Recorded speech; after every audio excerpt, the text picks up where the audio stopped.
সারাদিন শুধু মোবাইল ঘাটলে হবে? কেন, কি হয়েছে কি? আরে খুব খিদে লেগেছে, একটু ফ্রাইড রাইস আর একটু চিলি চিকেন বানিয়ে দাও না। এই গরমে আমি রান্নাঘরে ঢুকবো? আমি পারবো না, তুমি যাও তো।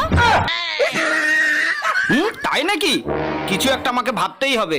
এই মাস্কটা পরে ভয় দেখিয়ে ফ্রাইড রাইস আর চিলি চিকেনটা বানিয়ে নেবো। আরে ইলেকট্রিকটা চলে গেল এই সময়। কি রে, কি করছিস তোরা? ওরে বাবারে, এটা কে রে? সারাদিন মোবাইল নিয়ে আর ঘাটবি বল? না না, আর ফোন দেখবো না আমরা। যা তাড়াতাড়ি ফ্রাইড রাইস আর চিলি চিকেন বানিয়ে আন, আমি খাবো। আচ্ছা ঠিক আছে, এক্ষুনি বানিয়ে আনছি আমি। আর এই পুচকেটাও খুব দুষ্টু। ওরে বাবারে, হাতে কামড়ে নিল রে। আরে এই গলাটা চেনা চেনা মনে হচ্ছে। জিহান তাড়াতাড়ি লাইটটা জ্বাল তো। আরে আমি তো একটু মজা করছিলাম। এটা মজা? জিহান ধর তো। ওরে বাবারে, পালাই এখান থেকে।